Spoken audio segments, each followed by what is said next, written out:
César du meilleur acteur. Et puis on essayera un jour de faire une grande cantine gratos. Yes, we can. Serge Gainsbourg, bonjour. Il n'y a eu qu'un vainqueur, c'est l'espoir. Europe 1. Et à 7h23 sur Europe 1, c'est l'heure du jour, votre plongée quotidienne dans la boîte à souvenirs. Bonjour Lord d'Autriche, 6 ans avant Starmania, 25 ans avant Notre-Dame de Paris, le 2 octobre 1973, c'est la grande première d'un spectacle qui va marquer l'histoire. La Révolution française, un pionnier d'un genre nouveau qu'on va appeler l'opéra rock. Oui, avec le chanteur Antoine dans le rôle de Napoléon Bonaparte, Daniel Balavoine qui faisait partie des chœurs et Alain Bachung dans le rôle de Robespierre. Et les chœurs incarnent tantôt le clergé, tantôt une partie du peuple français qui réclame davantage de liberté.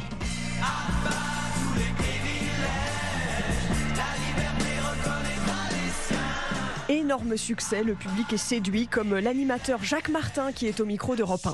C'est le plus fantastique spectacle auquel j'ai assisté, les États-Unis y compris. C'est quelque chose d'extraordinaire. C'est une imagerie d'Épinal, il ne faut pas chercher un précis historique, mais disons que c'est une imagerie d'Épinal et que c'est formidable. Et puis des phrases historiques célèbres font partie du spectacle, comme cet échange le 14 juillet 89 entre Louis XVI et le duc de La Rochefoucauld. C'est une révolte, demande Louis XVI. Non, c'est une révolution. La Révolution française. Alors d'abord, c'est un double album musical qui sort en 73, c'est un carton.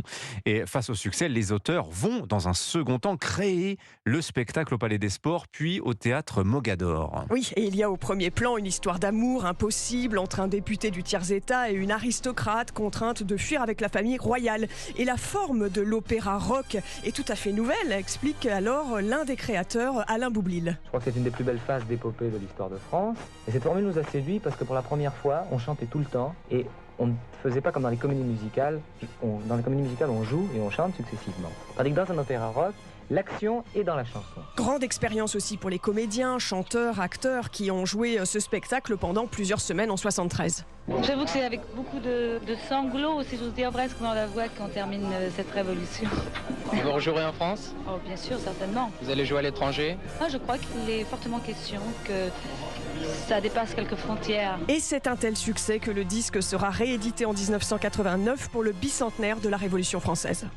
Merci beaucoup Lord d'Autriche. Sachez qu'à l'époque, Europe 1 en 73 était partenaire de la Révolution française. Et sachez que la bonne nouvelle, c'est que la Révolution française revient sur scène à partir de janvier 2024 pour 26 représentations exceptionnelles au réfectoire des Cordeliers. Et c'est encore un spectacle européen. On aura l'occasion d'en reparler, mais sachez que la billetterie est ouverte. Merci beaucoup Lord d'Autriche.